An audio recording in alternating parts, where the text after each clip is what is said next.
السلام عليكم ورحمة الله وبركاته. عاملين ايه؟ يا رب تكونوا بخير. النهاردة هدمس معاكم الفول لسحور رمضان. كل سنة وانتم طيبين.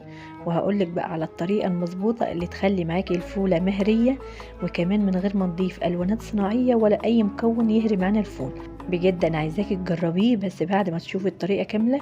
ويا ريت لو اول مرة تشوفيني يا ريت تدعميني باللايك واشتراك للقناة علشان يوصلك مني كل جديد.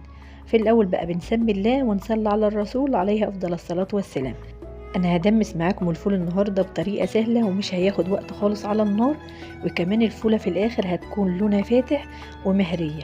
في الاول بنجيب الفول وننضفه من اي حاجه ونختار الفول اللي يكون لونه فاتح. انا هدمس النهارده معاكم 2 كيلو فول. اول حاجه انا جبت الفول ونقعته من بالليل، ونقعت الفول المدشوش، ومعايا كده 3 ليمونات كبار، ربع كيلو عدس، ربع كيلو فول مدشوش، جزرية مبشوره.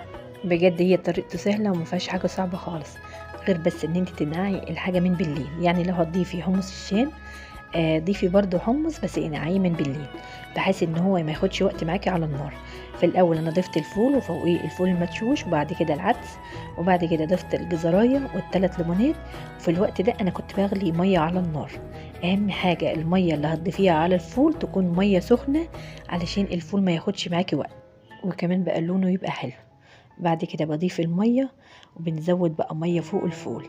انا عندي هنا القدرة تاخد 3 كيلو، انا عملت فيها بقى 2 كيلو فزودت مية، ما احتجتش ان انا ازود مية تاني. بعد كده شيلته وحطيته على النار. في الاول انا خليت النار عالية، واول ما الفول غلى انا وطيت النار خالص زي الشمعة. وعلشان بقى الفول يستوي معايا حلو جبت كيس وحطيته على القدرة من فوق، ومن فوق الكيس طبق. وطيت بقى النار خالص وسبته على نار هادية خالص. اللهم صل وسلم وبارك على سيدنا محمد وعلى ال سيدنا محمد. يا ريت بقى لو لسه بتشوفيني يا ريت تدعميني بلايك جميل منك. يلا بقى حطوا لايك وتعالوا نكمل مع بعض بقية الخطوات. شايفين بقى شكل الفول؟ شكله بجد تحفة، وكمان غير ريحته اللي ملت معايا المكان. اخد معايا ساعتين بالظبط ولقيت الفولة اتهرت. اهم حاجة ساعة ما تسوي الفول، ساعة ما يعوز معاكي مية زودي مية، بس مية مغلية، ما تضيفيش مية باردة خالص علشان الفولة ما تنشفش معاكي، وكمان الفولة تستوي معاكي بسرعة وما تاخدش وقت. شايفين بقى الفولة مهرية ازاي؟ اللهم بارك. القشرة بتاع الفولة مهرية، يعني مش مفيهوش حاجة صعبة خالص، من غير ما نضيف كربونات ولا خل. هعمل لكم بقى طبق فول بجد تحفة. بعد كده بنجيب الفول ونهرسه، بنرش عليه رشة ملح، رشة كمون، معلقة سمنة بلدي، نص ليمونة، ويا سلام كمان لو عندك طحينة. انا لسه بقى هعمل طحينة قبل رمضان للفول وللبط، يعني انا ما بستغناش عن الطحينة خالص. بس بجد طعم الفول تحفة، وانا عايزاكي بقى تجربيه بس بنفس الخطوات. لو بقى هتفرزي كمية كبيرة بتستنى عليها خالص لما تبرد. ادي بقى طبق الفول، يعني من غير الوانات صناعية ولا كمان مادة كده تهري معايا الفول.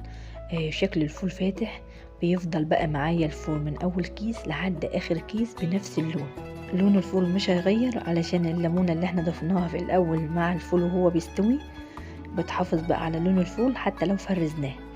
كل بقى ما بنحتاج كيس بنطلعه يفك قبليها بنص ساعة. اول بقى ما يبدأ الفول يفك بنبدأ ان احنا نضيف البهارات والطحينة والسمنة. اللهم بارك. الفول اللي انت بتبقى عاملاه في البيت بيبقى ريحة وطعم غير اللي انت بتشتريه من بره، يعني ما تفرحيش بلون الفول بتاع بره، بيبقى حاطين الوانات مش صحية خالص. بتمنى بجد ان انت تجربيه بس تمشي على كل خطوة. واتمنى بقى ان انت تدعميني بلايك واشتراك للقناة، واستناني في فيديو جديد. السلام عليكم ورحمة الله وبركاته.